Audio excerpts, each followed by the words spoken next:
All right, welcome everybody. Looks like we got people pouring in. So, off the bat, if you can hear me and if you can see me, go ahead and put a yes in the chat. Excellent. Next thing I would love to hear, if you have been on previous Leader Factor webinars, you'll know what I'm going to ask next. Location, if you wouldn't mind, that would be great. We'd love to see where some of you are from. We have a global audience on these webinars every time, and it's really neat to see where people are from. Ontario, Canada, we've got, these are going fast, guys. Philippines, Maryland, Cheshire, England, Geneva, Switzerland. Cairo, Egypt. Egypt. We don't get too many Egypt. That's pretty cool. Cologne, Germany, India, Lima, Munich, Winchester. That's awesome. Wow, what a cool thing. Mexico City. Love that. Next thing, if I could get in the chat, if you have attended a Leader Factor webinar in the past, go ahead and throw a yes in the chat. We'd love to see that too. Lots of yeses. Excellent. Deirdre, great to see you. Tracy, Abigail, Maria, Kathy. Excellent. Thank you guys for coming back for yet another Leader Factor webinar. This is our first one of the year, and we're very excited about it. So the next thing that we want in the chat is something meaningful that happened to you this week, that either happened to you or that you did for someone else. It's fun to see what's going on in people's lives and recognize some of the meaningful things that we have going on. Patrick got a new puppy. Spencer started his master's program. Laura's happy to see us. Your daughter has eaten well. Excellent. A 9,000 piece puzzle. Wow. A new cat. That is really cool. Welcomed a new baby. Repaired my shower tile. Hey, you know what? I am all too familiar with that. My wife and I have been working on a remodel that we thought would last, 3-4 months, and now we're at month 18, I think. So I understand all about that shower tile, and I don't envy you. Here's another one. I didn't yell at my kids. There you go. Big deal. That's I don't know fantastic. if I can. I don't know if I did that this week. I'd try to. Okay. All right. So one of the things that we want to start off with is many of you are probably familiar with this book, The 4 Stages of Psychological Safety. We've got the author of this book with us here today, Dr. Timothy Clark. This book came out in March of last year. And has been very well received. And so if you haven't had an opportunity to read this book, we would highly encourage you to check it out. Much of what we'll be talking about today in terms of setting the stage, what is psychological safety, what are the 4 stages, that is in this book in great detail. So we would recommend that you check that out. Also, if you have had an opportunity to read the book, you could really help us out by going to Amazon and leaving a review. That helps get the word out there. And as we all know, the world needs more of this content to adopt it, to put it into practice, to learn more about it. So today we're very excited to be with you to talk about psychological safety, where we are in 2021 and where we're going. As you guys have been with us following this psychological safety journey, a lot has happened over the last year, and a lot is going to happen over the next 12 months. And we're excited to share some of that with you. What's going on globally, what's going on locally, some of the trends that we're seeing, and why you should be paying attention. As we always say, if you want to stay up to date on what's going on in psychological safety, be sure to give us a follow on LinkedIn. You can also find us on YouTube and Facebook, but LinkedIn is the primary hub for everything that we're doing regarding psychological safety. One of the things that we wanted to kick off the year doing is helping you guys understand a little bit more about who we are. We've worked with many of you. Some of you are probably familiar with this, but we wanted to share it today. Mission, vision, and values, specifically mission. Why does Leader Factor exist?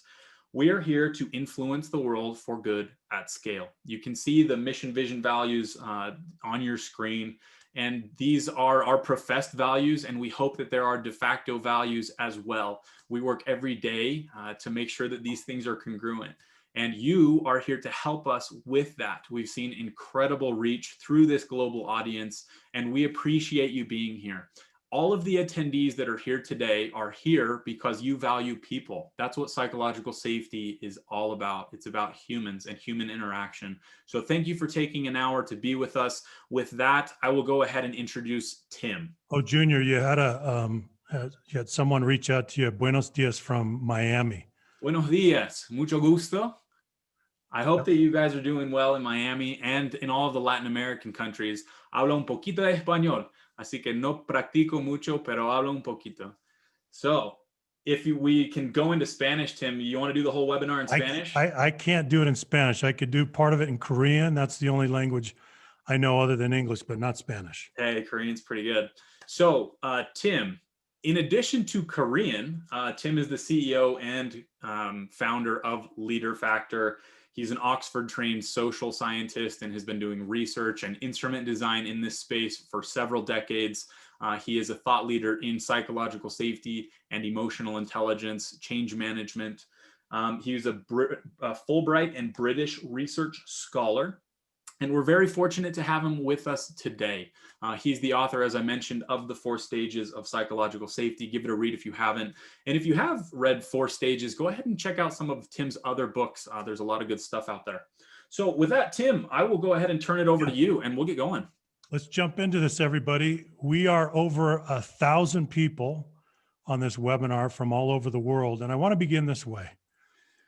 I would suspect that many of you are bumping up against a challenge in your organizations, and that is that you need to change the culture. And you're looking at your culture and saying, how do I do that? How do I change a fossilized status quo?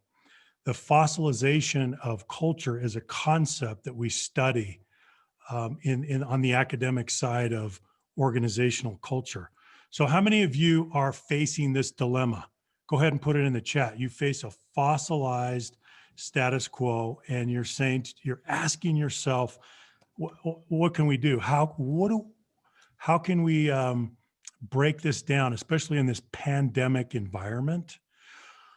Let me share a concept with you that may give you some hope and encouragement. Here's the corollary principle. A crisis has the ability to liquefy the status quo.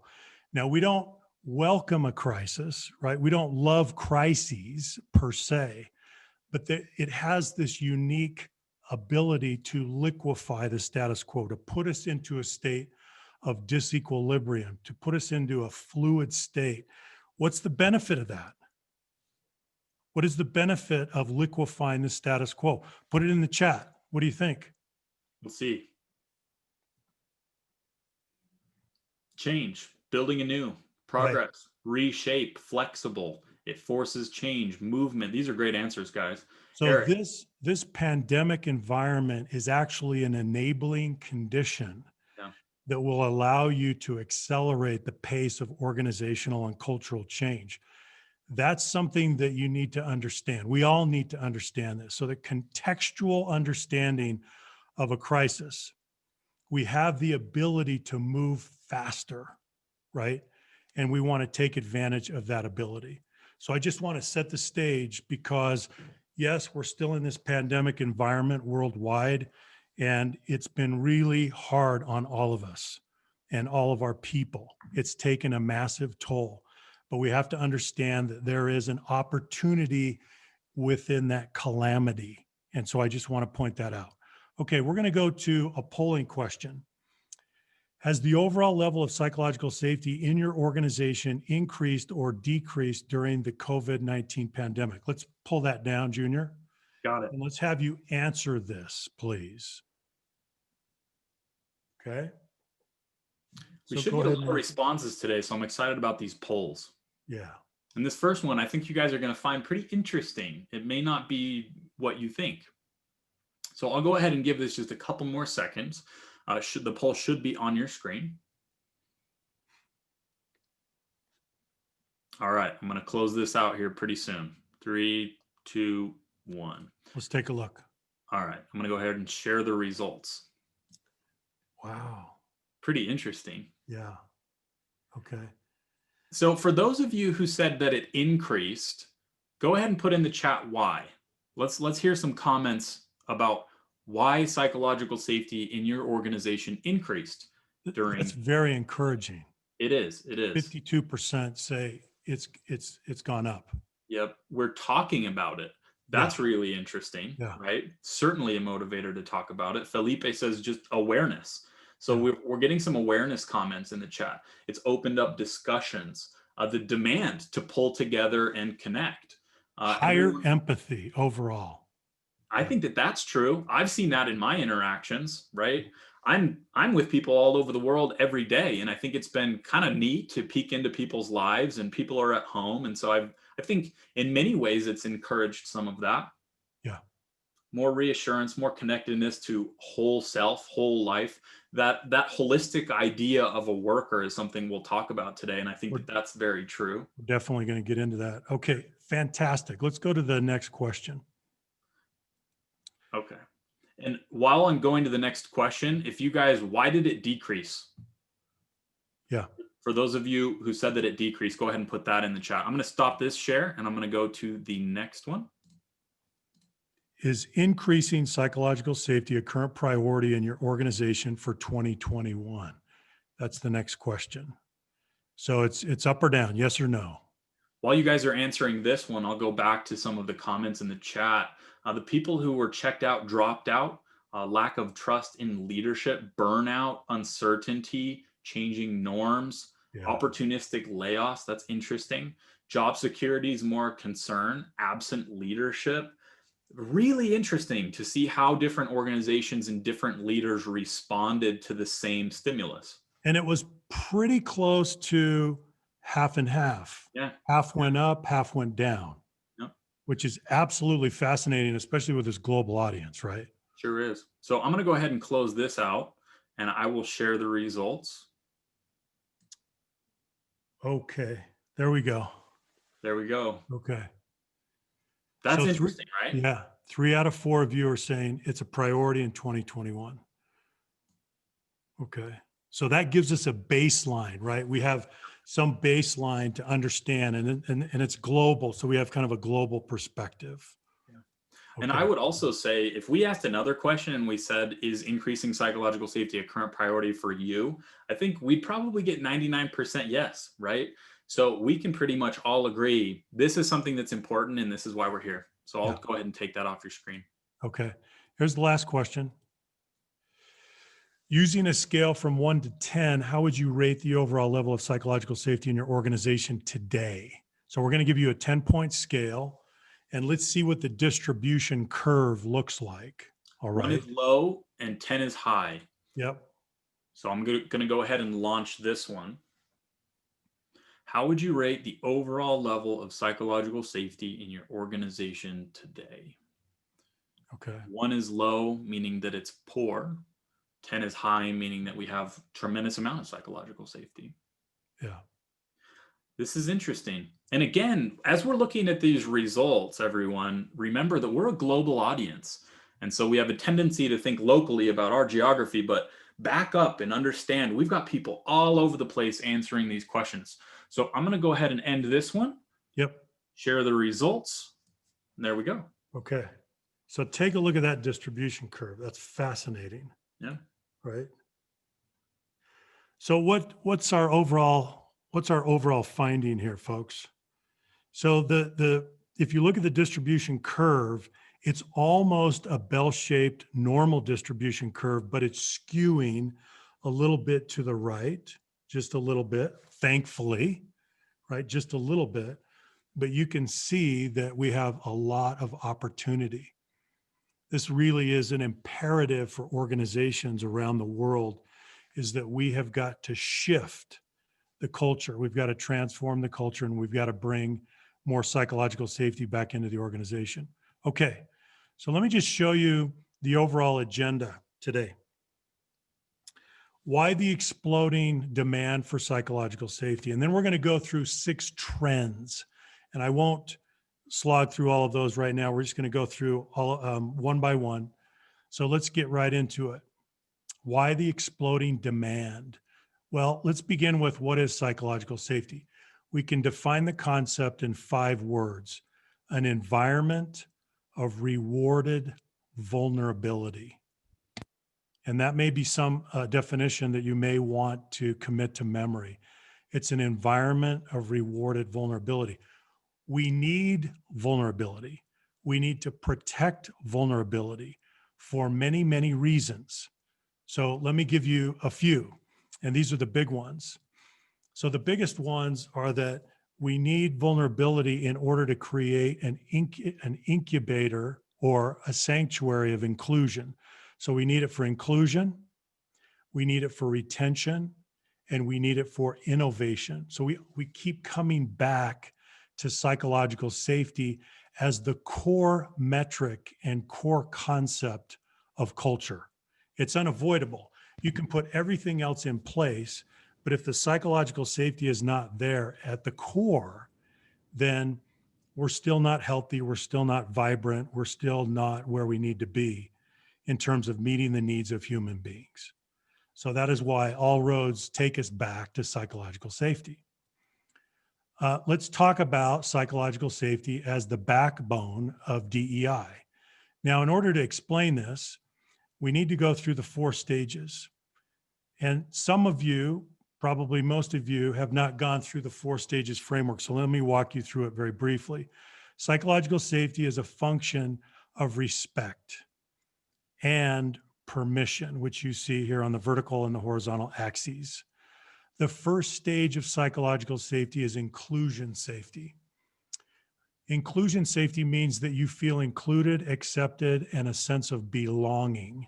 It is the foundation. And the reason it is stage 1 is because globally, based on survey research, 92% of employees across the board say that's the first thing that they want and need. They need inclusion. So that's why it's stage 1. It's empirical. It is a universal pattern. Then we go to stage 2, which is learner safety. So stage 1 answers the question, do I belong? Stage 2, learner safety, answers the question, am I growing? Learner safety means it's safe to ask questions, give and receive feedback, experiment, even make mistakes, and you won't be punished or marginalized or embarrassed in doing so. That's learner safety, stage 2. Then we go to stage 3, contributor safety. Contributor safety is the next natural stage in the sequence, because what's the human instinct after you learn? To go use what you learn, to apply what you learn. So contributor safety means that you feel free and able to contribute your skills and abilities and knowledge and make a difference, participate in the value creation process. And most people have a deep-seated need to make a difference. That's stage 3. And then finally, we go to stage 4, the culminating stage, the highest stage, which we call challenger safety. Challenger safety means that you feel safe to challenge the status quo without retaliation or retribution, without jeopardizing your personal standing and reputation. Now, think about this. As we are moving through the stages, we are following a pattern of escalating vulnerability. It's one thing to be included, right? Stage 1, but it's something different to challenge the status quo. I am climbing a ladder of vulnerability, and I am also following the natural sequence of human needs. So what does this have to do with diversity, equity, and inclusion? Everything, because the foundation of psychological safety is right here, inclusion safety. If you don't build the foundation, you don't pass go, and you can't just move ahead to the higher stages.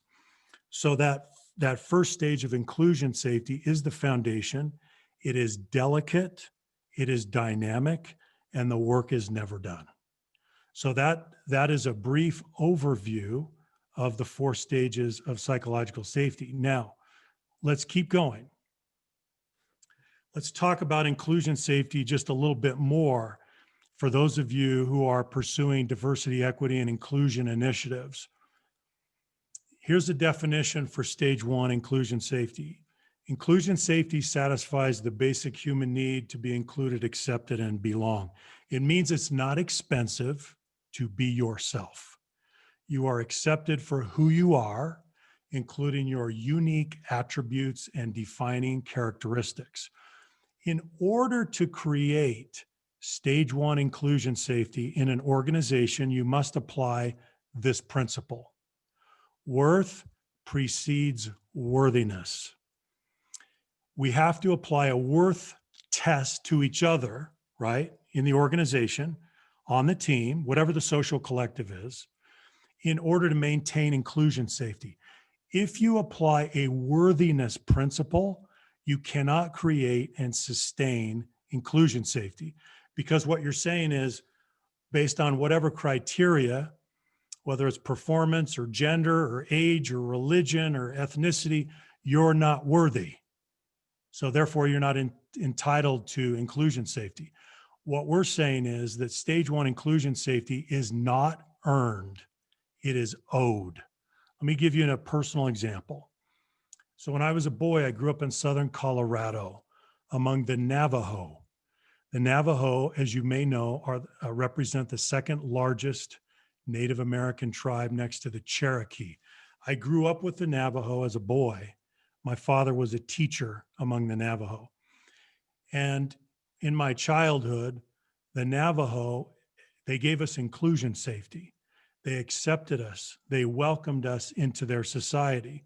I could feel that very strongly as a child. At the same time, I could see enormous differences in culture, customs, and traditions.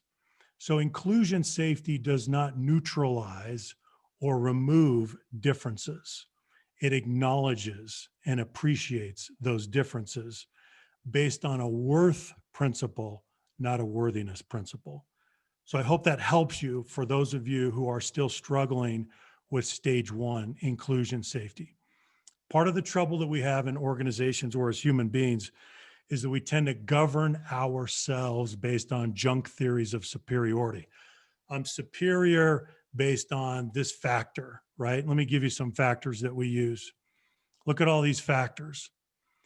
These factors we employ to make superiority claims. The problem is they're all false. You cannot invoke a claim of superiority based on any of these factors. If you do, it begins to destroy inclusion safety. So that is why we cannot apply a worthiness principle for stage one. It has to be a worth principle. You are intrinsically, inherently valued as a human being. Okay? Tim, I just want to jump in here real Yeah. quick and get to a couple of these questions in the chat. David Yeah. asked an interesting question. Aren't some employees treated as more worthy or worth more than others? The highly recruited engineer versus contract labor manning reception. This is a really interesting point. And one of the important things to note is that we're still talking about inclusion safety. When we're talking about inclusion safety, we see it as a moral obligation to include. Based on our common humanity, no other distinguishing characteristic are we going to base our decision on. It's going to be just, are you human and are you presenting me with harm? If you're human and you're not presenting me with harm, I'm morally obligated to include you.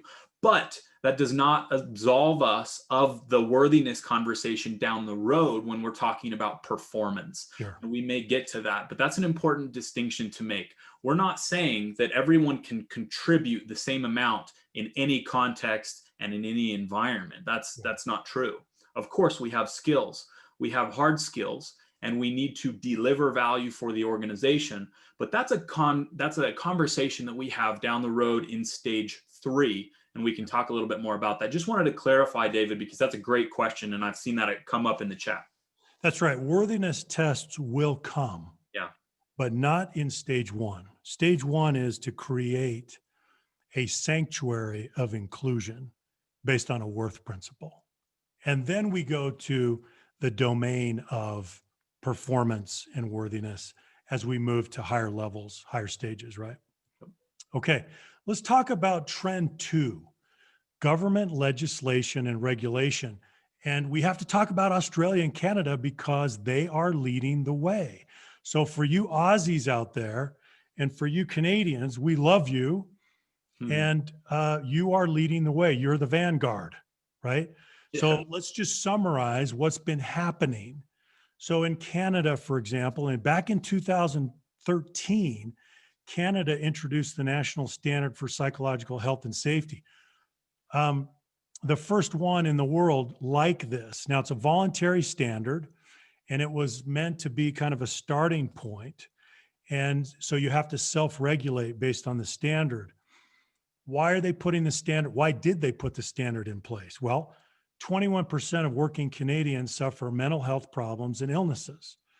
So think about, and that's similar statistics will be true across the world. So you can see the starting point. And if you read through the standard, it's actually quite amazing, and it's a progression, right? We're starting there. This one is based on 13 factors, including culture, workload, and engagement, and this will continue to evolve. Okay, let's talk about Australia for a minute.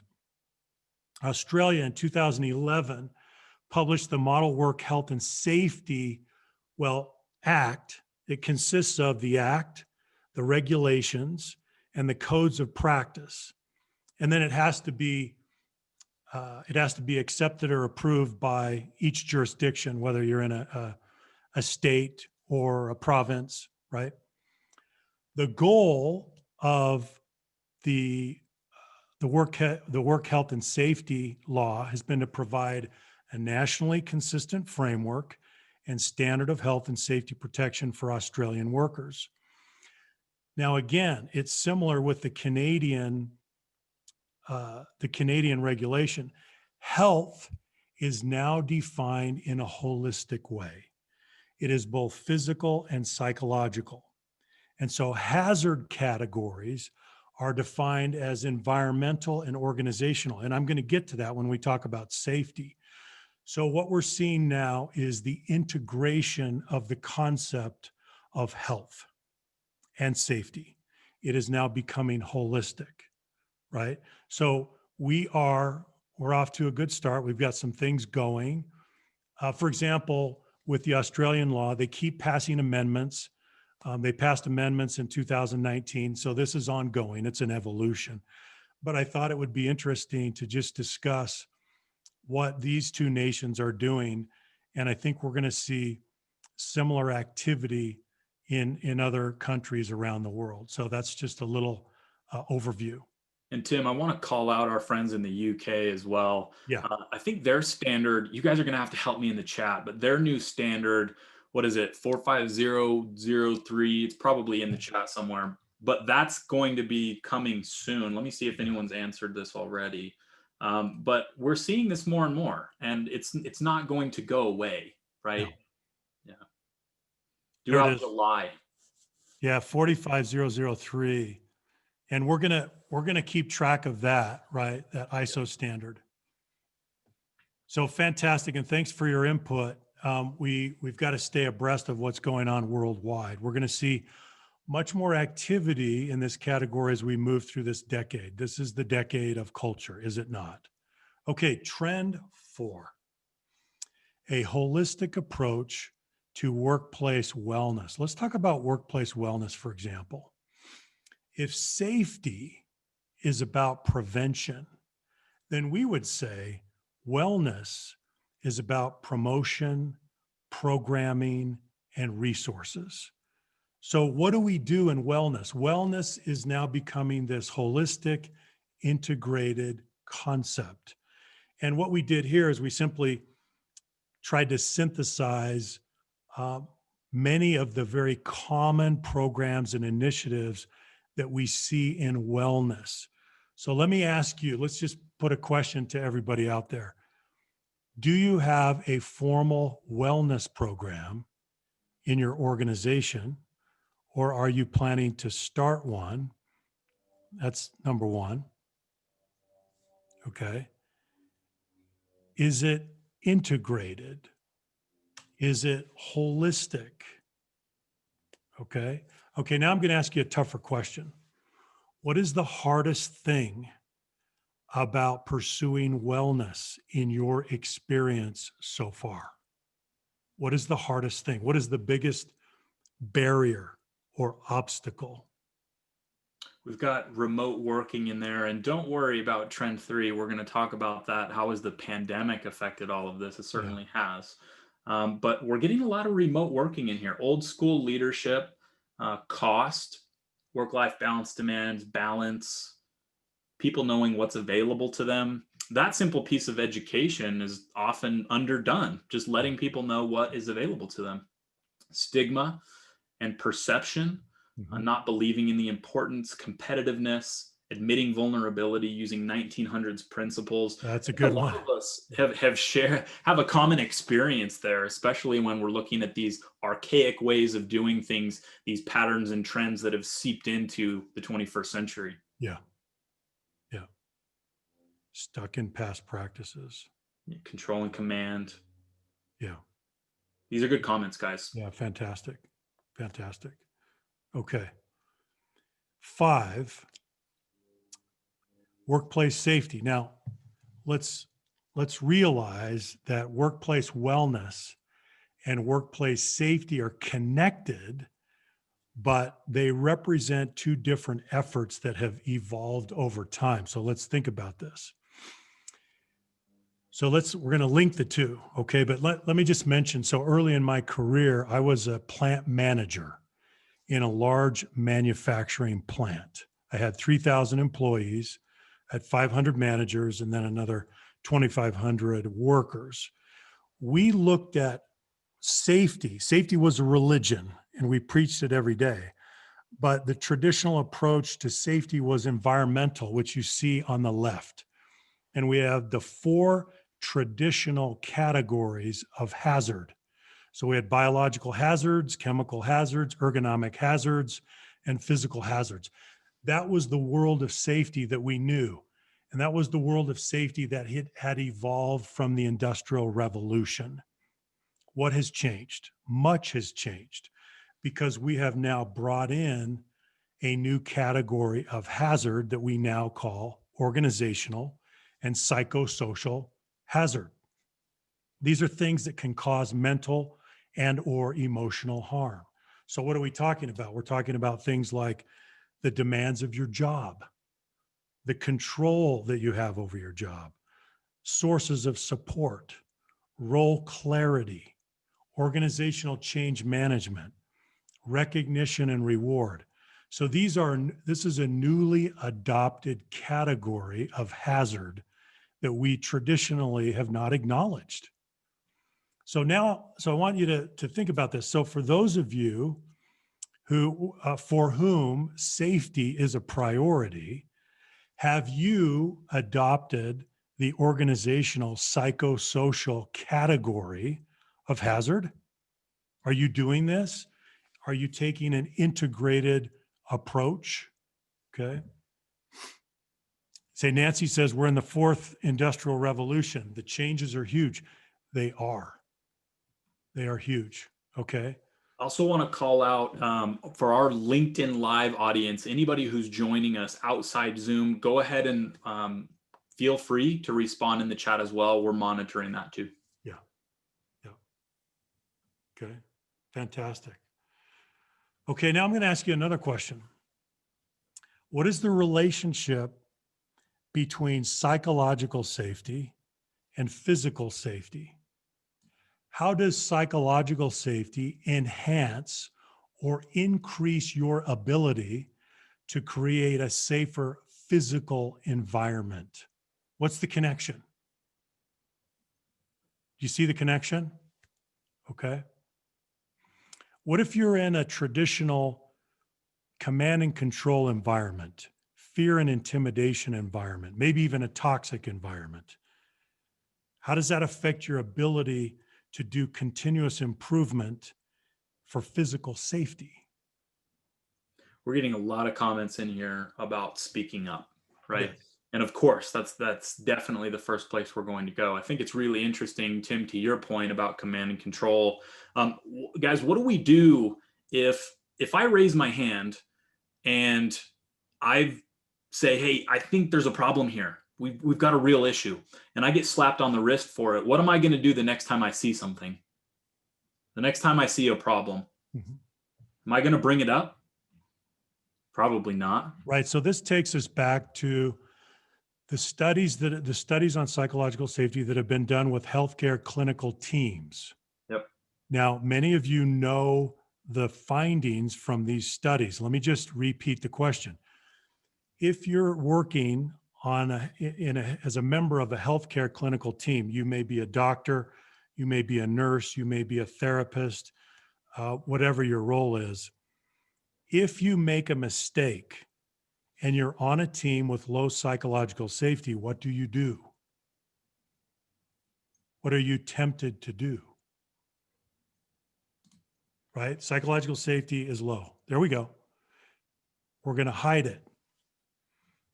And if it's visible, then we may blame, right? But if it's not visible, so the pattern is that we hide. Now, what is the problem with hiding? Mistakes are the clinical material that we have for the team to learn. And so if we're not bringing that clinical material back to the team where we can analyze it and collaborate as we try to problem solve and come up with new solutions, we're not getting better. So you see the unintended consequences of hiding become very profound and far-reaching. So we need an environment, and as you can see in a safety environment, what are we looking for? We're constantly looking for hazards. That's what we do. We're looking for these biological, chemical, ergonomic, physical hazards. But now we're looking for the organizational and the psychosocial hazards. And then we're trying to mitigate risk by removing the hazards. The only way we can do this is as a team. This can't be a top-down exercise. We have to democratize our ability to create a safe environment. That's what we're talking about. So we have to democratize this ability. Any other comments, Junior, coming in? Tons. And we've got, several hundred, I think, watching on YouTube and LinkedIn. So just know, guys, we're keeping an eye on that too. And we're trying to pull in that chat as much as possible. Yep. So just so you guys know that.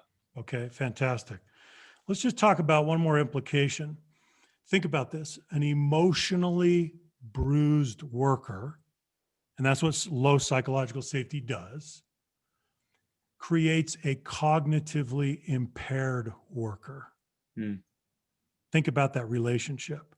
So if the worker is emotionally bruised, he or she is not going to be able to work and to think at full capacity. So they are compromised in their ability to contribute, in their ability to participate, in their ability to think and to collaborate. Very, very important, because in the learning process, the cognitive track and the emotional track are interwoven. They cannot be detached one from another, right? I think we can all point out instances in our own lives and journeys, as far back as we can remember, where we've been emotionally bruised, right? Some of those may be subtle instances, some of them may be acute and very severe. And there are long-lasting effects from those types of experiences. And we take those things with us. And I think we can look back and see, were we impaired in some way after a situation like that? Yeah. I know that that's happened to me, especially in learning environments where we might put ourselves out there and take a little bit of a risk. And as we talked about in the beginning, that risk or that vulnerability may have been punished. And certainly that affects our behavior moving forward. And sometimes these can have long-lasting effects. If this happens frequently enough, for long enough, it can have devastating impact, especially when we talk about organizations as a whole. And we talk about this often, the lost productivity, the lost value, the true cost that happens and is incurred when we have emotionally bruised workers in the environment trying to do their best for the organization. Yeah. Is that going to have an impact on productivity? Certainly. Is it going to have an impact on the levels of innovation? Absolutely. So we can see these things happen over time, and there's a lot of research to back it. Yeah, Lauren makes a point. She said, well, that's true individually, but what happens when it becomes a pattern Yeah. it becomes cultural or systemic in the organization. Wow. Yeah. Well, at that point, it can become catastrophic in terms of the costs, right, and the unintended consequences. One of the one of the case studies that I bring up in the book, for those of you who are not familiar, is that in the United States, at least, a student drops out of high school every 26 seconds. Now, that's a profound statistic. But what we know upon further research is that, barring a legitimate learning disability, most of these students can do the work. The reason they drop out is because they fall behind. They don't have the support, they don't have the encouragement, they lose confidence, and they call it quits. That is a tragedy. Is it any different with adult professionals, with adult learners? No, it's the same. These are the same principles. They apply uniformly across cohorts. Okay, so let's talk about trend 6, Gen X and Gen Z expectations. And I want to have a discussion. I want to have a dialogue with you on this, because this is massively important to our trajectory and what we're seeing in the world today. Here's the question. What are the new expectations of Gen X and Gen Z when it comes to psychological safety? What are you seeing? You may be a Gen X or a Gen Z. Think about yourself, but also think about your colleagues. What are the expectations? Go ahead and put that in the chat. Yeah, put it in the chat. Autonomy, learning, growing, connection to purpose. Taylor Sims, freedom of expression. They take for granted they will have it. It's part of them and how they work. Work to live, not live to work. It's expected. It's always been a part of their life. Feedback, variety, prioritize individual humanity. Feel free to speak out. Lisa, overwhelmed by information but don't realize it. Mary, thank you. Dana, willingness to move on quickly. Social responsibility. Yeah. Feedback and immediate gratification. These are interesting comments. Gen X is relationship based. I like that. Mm, That's a very interesting observation. yeah. Expectation to be included in solutions. Marcia, Yeah. thank you. Yeah. Expect them to not be tied to a job for life. They will flee your job in search of one that fits their agenda. Yeah. That's really interesting. Yeah. These are great comments, everyone. Fantastic. Yeah, thank you for participating in the chat. See, I think this is what we're seeing, everybody. We're seeing Gen X and Gen Z pouring, these massive cohorts pouring into the workforce, and they look upon psychological safety as a term of employment. They look at it as a given, an expectation. And if it's not there, especially with your most talented, they're going to bounce, right? Can I talk about that for just a second? Yeah, go ahead, Junior. I think it's a really interesting point. And we've seen this again and again in organizations, particularly fast-growing, high-paced, high-talent organizations. When you have a high performer come in, and it's not causal that they're part of this generation, but perhaps there's some correlation. If you have a high performer come in with the expectation that psychological safety is a term of employment, and they're assuming that that's going to be part of their experience, if it's not there, what do? I think now more than ever, they have a tendency to say, see you later, and not put up with it. And so we see organizations bleed out their top talent, and it is a sad sight, and it comes at a high price. They could retain that talent, they could engage that talent, pull out the discretionary effort of those people with a psychologically safe environment. But if that's not there, they're not going to tolerate it. And the interesting pattern among the high performers is they have options. They have places to go. Not always, but in many cases. And they'll say, well, that's nice, you know, appreciate my experience, but I'm going to go over here because I think that it's going to be a better environment. So we've seen a shift that way. I think that it's always happened, but I think that it's happening more now than ever. There's probably less tolerance for psychological safety, for an absence or a lack of psychological safety than there ever has been. Yeah. Another theme that's coming through the chat, Junior, is that some of the members of Gen X and Gen Z didn't arrive with the level of resilience they Yeah, needed, yeah, right? And then here we have the pandemic that yeah, hits us so hard. yeah, That may be true. Okay, well, then that begs the question, how do we how do we cultivate that resilience, which uh, is is is is in demand right now, yeah, right? And will be for the duration of 2021, yeah. right? And what So again, how do we cultivate that? Psychological safety is part of that equation. yeah, it is. I think so much of it is early on in career, having opportunity to fail and having opportunity to move forward and learn after that failure. So the learner safety in this equation is incredibly important so that when we make mistakes, which we inevitably will, we learn from those mistakes and develop that resilience over time. Right. And there's a level of resilience that we all need to come with that's just basic, and that's a big question, right? How do we increase the level overall in the workforce? It's a big question, but psychological safety plays a big role. Yeah. Yeah, that's very true. Very, very true. Okay. So let's just talk about, we'll kind of summarize here. And I want you to think about this. I want you to think about cracking yourselves open as individuals. And let's think about this. The single most important factor in creating psychological safety is your modeling behavior. Remember, you either lead the way or get in the way. You cannot be a neutral party. Now, you may be in a formal managerial role, you may be in an independent contributor role. It doesn't matter. You're still an architect of the culture. All of us, every single one of us, we radiate influence to each other every day. And there's no off switch for that radiation.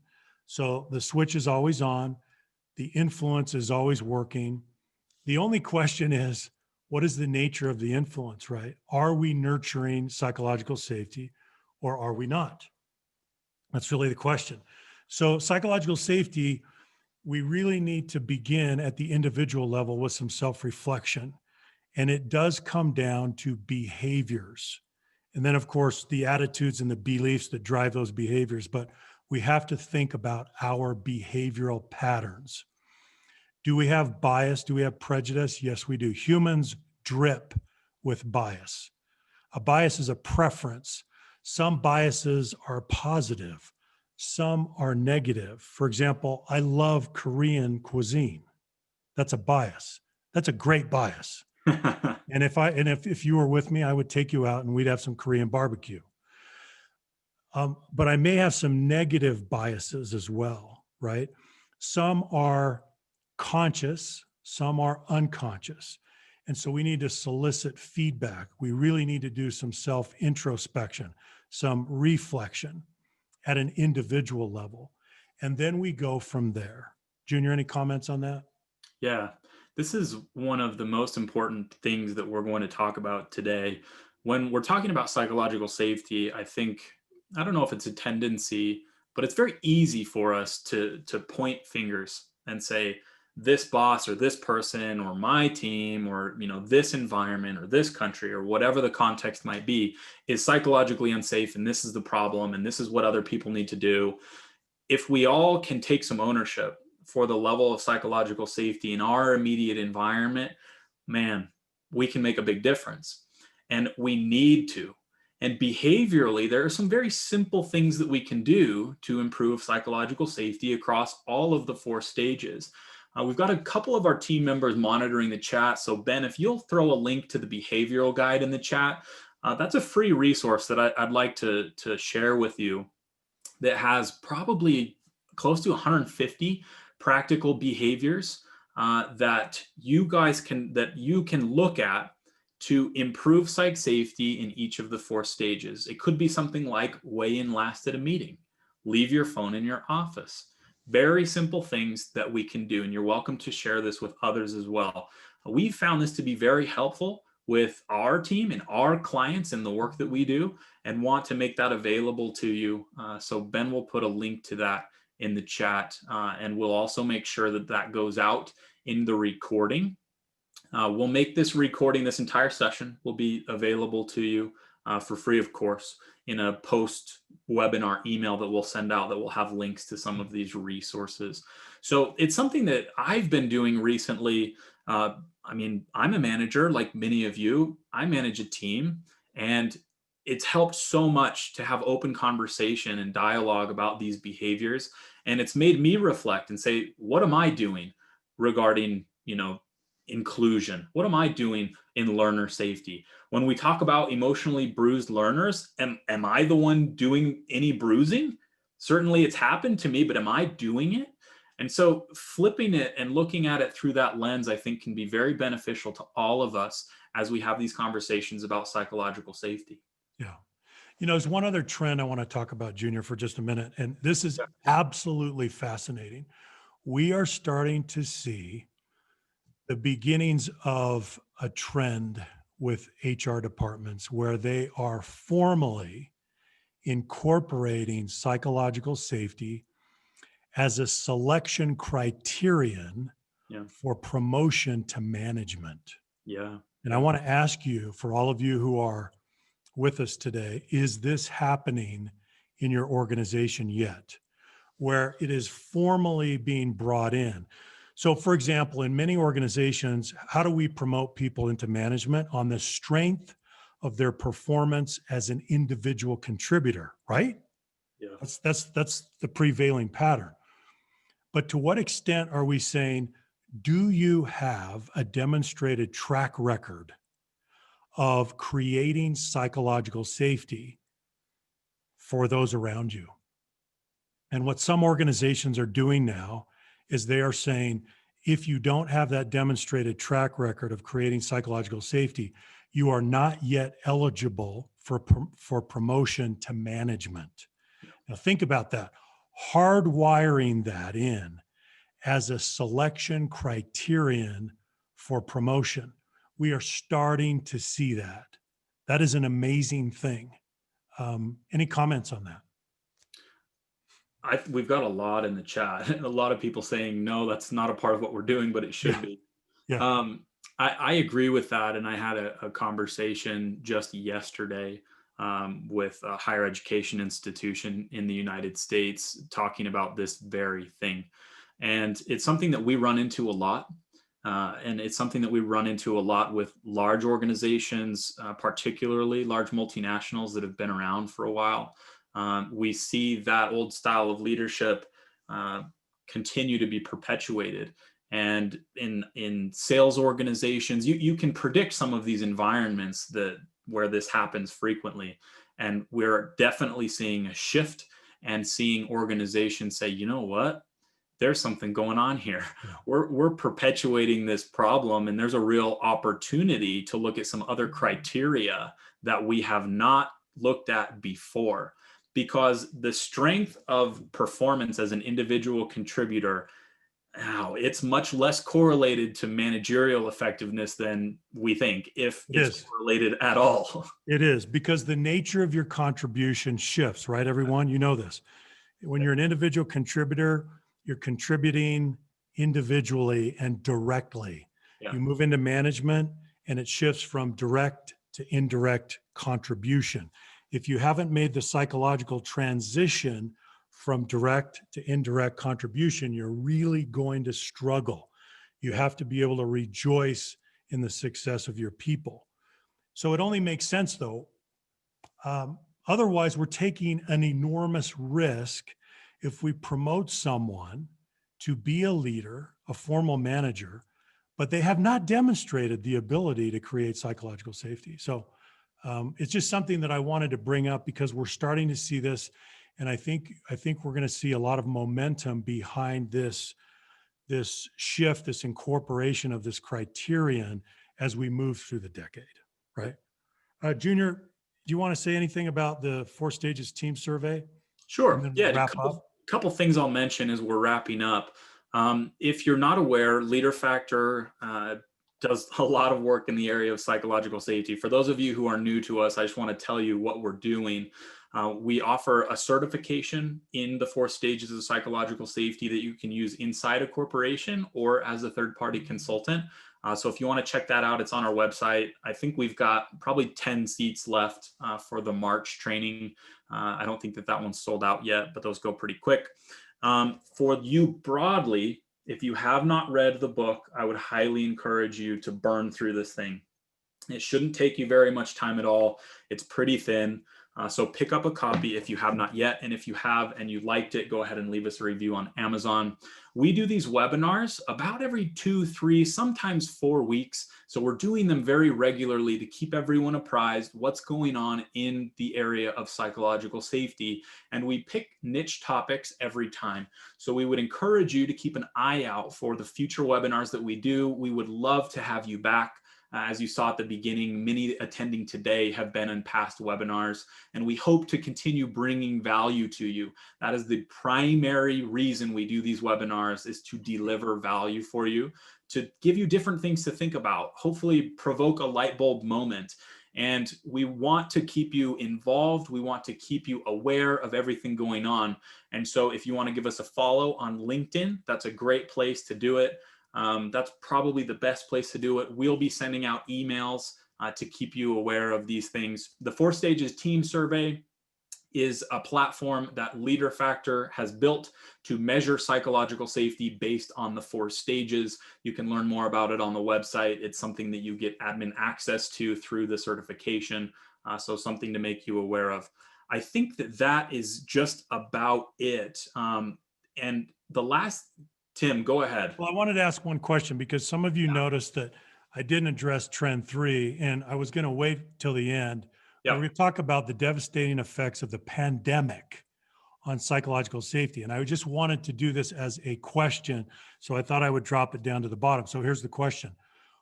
What kind of negative or adverse effects are you seeing on psychological safety from the pandemic? So what are the effects and how is this affecting your organization? So for those of you who can stay with us, we just want to talk about this this question for just a minute. And we've got a giveaway. So yep. And then we got a giveaway. Don't leave quite yet. Yep. We'll keep you around till the top of the hour, and then I'll tell you about the giveaway because you have an opportunity to win a free book. Yep. Anxiety, disengagement, isolation, greater fear, exhaustion, right? Now we have to prepare for the likelihood that this is going to continue for a while. Yeah. And so we need to change some of our patterns in outreach, in touch points, in engagement, in building psychological safety remotely, virtually, right? Please consult the behavioral guide for help here, because there are 140 concrete behaviors in the guide that will help you. Yep. So with that, we're going to wrap up. Here's the giveaway. If you enjoyed the webinar today, we would appreciate you sharing it. The way that you can do that is tag a colleague in the Leader Factor post of the webinar. So there will be a post after the LinkedIn Live ends that will be a recording of this webinar. We'll include this giveaway information in the post-webinar email as well. But if you tag a colleague that you think might be interested in this content and keeping tabs on what we're doing in psychological safety, go ahead and comment them in on the LinkedIn post. That will enter you to win a copy of a free copy of the book. We're going to be giving away digital copies. And so I think we'll choose probably 5 to 10 in that thread. So go ahead and do that. Once again, thank you for being here. We appreciate you. Thank you for spending an hour with us today. It's been a pleasure for us. We love doing these webinars, and we appreciate everything that you all are doing inside your organizations, inside your families, all of the social collectives of which you are a part. Thank you for doing good in the world. We want to be a part of that. We're here to help you in that process. So if you need anything from us, don't hesitate to reach out. So from my end, thank you so much. Tim, any parting words? Thank you so much. It's been great to be with you. Thank you for caring about humanity. That's why we're here. Yeah. Thanks, everybody. We'll see you next time.